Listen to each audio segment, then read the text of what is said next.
Good morning, student. In this video, we will discuss about different mechanisms in detail.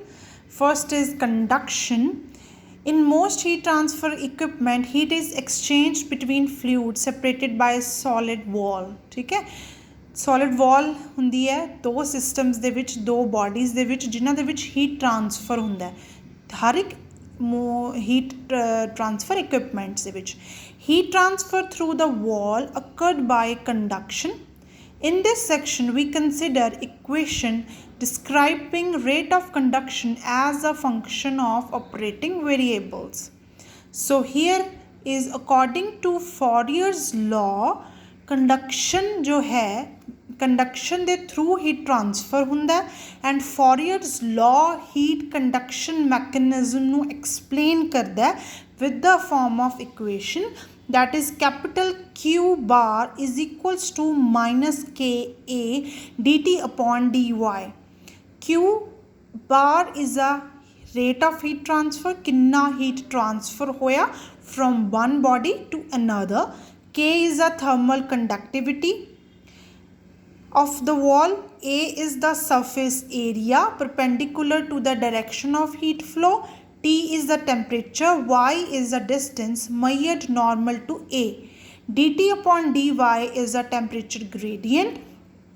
ठीक है देखो heat conduction अगर इस wall के थ्रू हो रही है सो इतने उसने की दिता कि B जो है वॉल की थिकनेस है वाई है जिस फ्लो दे विच जानी है थोड़ी हीट ट्रांसफर होना है T1 टू T2 होना है hot body side temperature T1 है cold body side temperature T2 है Q बार जो किन्ना हीट ट्रांसफर होया ए एरिया है जिस दे थ्रू हीट ट्रांसफर हो रहा है from one body to another body फिर वो की कह रहा है कि Fourier's law है it can also be expressed in terms of heat flux that is Q small Q bar ठीक है Q bar is equals to minus K dt upon dy ठीक है जी सो इत्थे की आ गया rate of heat transfer Q bar is also known as power so SI unit for Q bar is watt imperial unit ठीक है उस तो बाद आ गया angular momentum sorry analog between heat momentum transfer कहना न्यूटन्स लॉ के according viscosity है जो टॉर है that is equals to minus mu D V upon D Y then आ गया steady state conduction steady state दे विच कंडक्शन की हो कहना steady state there can be neither accumulation or depletion of heat within the wall. This means that the rate of heat flow Q bar must be same at each point in the wall. Steady state की होंगी है constant ਨੂੰ ਅਸੀਂ बोल ਦਿੰਦੇ ਆ heat transfer जरूर होएगी from one body to another but जो उसका फ्लो है उसका जो रेट है उस कोई चेंज नहीं आएगा वॉल के हर एक एरिया के विचों सेम हीट ट्रांसफर होएगी so here if K is a larger independent of temperature A is also conduct constant the only variable 8.1 number इत्थे देखो 8.1 नंबर जी कहता इक्वेशन है अगर असी हुण इत्थे असी कंडक्शन की गल कर रहे थे इत्थे असी कर रहे हैं स्टैडी स्टेट कंडक्शन की कदों कहता स्टैडी स्टेट कंडक्शन आ गई इट मीनस जिहड़ा K है thermal conductivity that will be independent of temperature A will be constant ठीक है सो ਜਿਹੜਾ ओनली टू वेरीएबल्स इत्थे रह जाएंगे जो असीं स्टडी स्टेट की गल करते हैं first variable is T and other variable is Y सो उसने की किया जी 8.1 नंबर इक्वेशन है जो फस्ट इक्वेशन की है Q bar is equals to minus K A dt upon dy उसनू रीअरेंज करता रीअरेंज करके की किया डी वाई नू इस साइड लै गए जो असी नीचे तो कोई चीज़ इस साइड लैके जाने दैन वो सेम डी वाई ही आएगा ठीक है तो इत्थे की आ गया असी उसनू रीअरेंज करता इक्वेशन 8.1 नू 8.2 नंबर इक्वेशन केड़ी सी जिस सी हीट फ्लक्स स्मॉल क्यू की वैल्यू नाउ 8.1 इक्वेशन को असी रीअरेंज करता, सैपरेटिंग वेरीएबल्स करते, ठीक है, एंड इत्थे साडे कोल आ गया D Y Q D Y is equals to minus K A D T, that is equation number 3।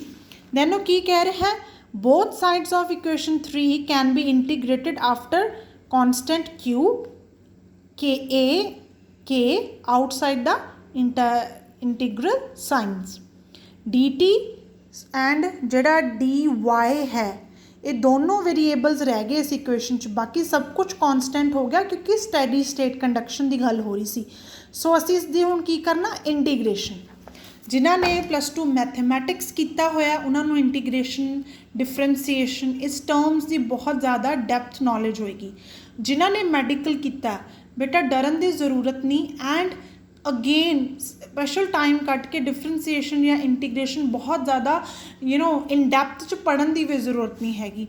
आपां की करना, सिंपल याद कर लेना कुछ बेसिक फार्मूलाज, जिमें पिछली जो आप मास ट्रांसफर किया उस टाइम थोड़ा दसिया कि साइन किवें चेंज होंदा है, ठीक है, माइनस का प्लस या प्लस का माइनस किवें होना, इक्वेशन को ब्रेक किवें करना, कॉमन किवें कढ़ना, ये तो बहुत कॉमन जिहा मैथमैटिक्स है जो तुसी 10th तक सब ने किया है। इंटीग्रेशन एंड डिफरेंसीएशन +1 एंड +2 के स्टूडेंट्स करते हैं, बट इत्थे भी आपां बहुत ज़्यादा डिटेल च जाने की जरूरत नहीं। सो जो भी इत्थे कोई इक्वेशन एवें दी होवे जिस च वेरीएबल्स होण उस ते इंटीग्रेशन की जाती है। So according to rule of integration जो असीं इस ते इंटीग्रेशन किया तो इंटीग्रेशन द साइन एवें, ठीक है, सॉरी देखो this is sign of integration and जो स्मॉल डी है that is differentiation, D differentiation the sign है, दिस वन इज इंटीग्रेशन जो इत्थे है देखो, ठीक है, जो इंटीग्रेशन एंड डिफरेंसीएशन नाल आए तो कट जाते हैं, डी एंड इंटीग्रेशन का साइन कट गया तो साढ़े को क्यू बार वाई रह गया is equals to minus K A T plus capital के। नाउ के कैपिटल के इज इंटीग्रेशन कॉन्सटेंट, जो भी किसी भी इक्वेशन की इंटीग्रेशन करते हैं तो उत्थे कॉन्सटेंट जरूर आता है, ठीक है, एंड जो थोड़ा टी सी वो एस सच ही रह गया, इत्थे भी दोनों कट गए, ठीक है, एंड प्लस के आ गया। नाउ कहंदा वेयर के is a integration constant, k is evaluated by applying a single boundary condition.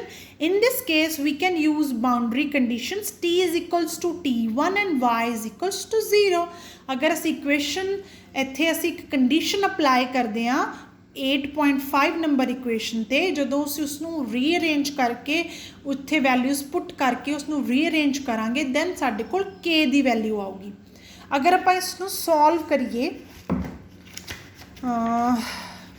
Minute I need a paper, हाँ जी देखो साढ़े को इक्वेशन की सी Q Y sorry Q bar integration D Y equals to minus K A integration D T. आ दोनों opposite ने, इत्थे साढ़े को क्यू वाई रह गया, आ दोनों भी कट गए, minus K A T plus capital के आ गया। नाउ उस इक्वेशन की पुट करती कि t is equals to t1 है and y is equals to 0 है। जो y इत्थे 0 हो गया, 0 जो क्यू ना मल्टीप्लाई होएगा तो इत्थे 0 आ जाएगा, इधर माइनस के ए t1 रह गया क्योंकि असी t नू t1 कंसीडर किया प्लस के। हुण की असीं इसनूं इधर लिजा सकते हैं, दैन के इज इक्वल्स टू जो उधरली साइड गया तो इत्थे प्लस का साइन आ जाना के ए t1। So this is equation number 6। देखो यही तुहाडा इत्थे होया, के दी वैल्यू आ गई। नाउ एलिमीनेटिंग के फ्रॉम इक्वेशन नंबर 8.5, जी 8.5 है उस चो के नू माइनस कर देना। जो माइनस किया तो साडे कोल ये वैल्यू आ गई, उस तो बाद असीं क्यू वाई की जगह जो वाई से उसनों अगेन थले लैके थोड़े को फाइनल 8.8 इक्वेशन आ गई। बेटा हुण मैं पुट करके नहीं थोनों दिखा रही, बहुत सिंपल मैथमैटिक्स है, बेसिक मैथमैटिक्स है, पुट करके देख लैनी है, सॉल्व कर लैनी है, मैनू सेंड कर दिओ। कुछ डाउट होया तो भी सेंड कर दिओ, वैसे भी सब ने ये मैनू सॉल्व करके भेजनी है जिस तो मैनू आइडिया हो जाऊगा कि तुसी टेस्ट वीडियो मेरी सुनी है या नहीं सुनी। किहड़ी भला की करना है तुसी इक्वेशन नंबर 6 तुहाडे को के दी वैल्यू है इक्वेशन नंबर 5 दे विच के दी वैल्यू माइनस करके तुहाडे को इक्वेशन नंबर 7 आंसर आना चाहिए। उस तो बाद 8 का सिर्फ तुसी रीअरेंज किया। सो यह सॉल्व करके ग्रुप दे विच मैनू सेंड करनी है इवनिंग तक। उस तो बाद कहना Q bar is a steady state is the same at all point in the wall. अगर स्टैडी स्टेट की असीं गल कर रहे हैं तो क्यू जिहड़ा है rate it will be similar at every point of the wall. So कहना y is equals to B असी कंडीशन मान ली t is equals to T2। इत्थे की किता देखो y है उत्थे b लिखता t की जगह T2 लिखता ठीक है। उस तो बाद q is equals to this जो T1 माइनस 2 आंदा है कोई भी चीज़ 1 एंड 2 माइनस करके आ गई उसनू डेल्टा टी लिख सकते हैं जो असी सिर्फ इसनू सिंपलेस्ट फॉर्म च लिखा है। इट इज़ अंडरस्टूड कि delta T is means there is a change in temperature. Delta U हुंदा it means there is a change in U. Then Q bar है जिहड़ा कहंदा एरिया ए डॉटमेंट ड्रॉप डेल्टा टी। हुण उसने की किया इत्थों क्यू बार है जिहड़ा उसनू delta T upon R W लिखता वाई। सो कहंदा जिहड़ा आर डबल्यू है R W is stands for thermal resistance and thermal resistance is always equals to B divided by K A. And जिहड़ी साडे कोल पिछली इक्वेशन सी उस दे विच इक्वेशन नंबर जिहड़ी 10 सी उस ऑलरेडी साडे कोल बी इत्थे देखो उस ऑलरेडी साडे को के ए डिवाइडेड बाय बी सी। सो उसनू उल्टा अगर करिया जाए तो आर डबल्यू बनता है। सो उसने उसनू इत्थे पुट करता तो जिहड़ी इक्वेशन नंबर 10 सी वो 11 च आके सिंपलीफाई होर हो गई ठीक है। नाउ कंबाइनिंग थर्मल रेजिस्टेंट इन सीरीज़ देखो हुण जदों तुसीं टैंपरेचर ट्रांसफर की तो गल कर रहे हैं कि हीट ट्रांसफर हो रही है मीनस टैंपरेचर हो रहा ट्रांसफर ठीक है। तो बट उत्थे रेजिस्टेंस भी होणगियां कहंदा जिहड़ा डेल्टा टी है उसनू अगर आप सीरीज़ दे विच चलीए तो delta T1 plus delta T2 plus delta T3 होएगा। सो उस अकॉर्डिंगली R1 की डिफरेंट वैल्यू आएगी क्योंकि आर डबल्यू सी ना इत्थे। So R W is equal to R1 plus R2 plus R3। R W stands for wall कि एक वॉल के उत्ते कितनी रेजिस्टेंस है। देखो हुण अगर 2 पाइप्स हैं एक पाइप है वो उपर तुसीं एक सैकेंड पाइप पाया तुसीं हीट ट्रांसफर करने जिहड़ा वॉल का जिहड़ा आउटर एरिया है that works as a resistance for heat to transfer from one body to another. So W is a resistance for wall. So अगर असी एक तो ज़्यादा टैंपरेचर वेरीएबल्स लै रहे हैं तो रेजिस्टेंस भी एक तो ज़्यादा हो सकती हैं। तो उत्थे R1 plus R2 plus R3 R1 R2 R3 की वैल्यू आ गई। आ देखो अगर एक वॉल की थिकनेस बहुत ज़्यादा है या 3 चीज़ां अगर जुड़ियां हुई 1 2 3 तो 3 टाइम थोड़ी हीट नू ब्रेक लगेगा ट्रांसफर होने लिए from one side to another right. Then heat transfer between fluids देखो किमें आ रहा है TC cold fluid TCW cold temperature of cold fluid at wall temperature of hot at wall then hot fluid इदा जाएगा ठीक है। पढ़ लियो है अगर कोई डाउट होया दैन लैट मी नो।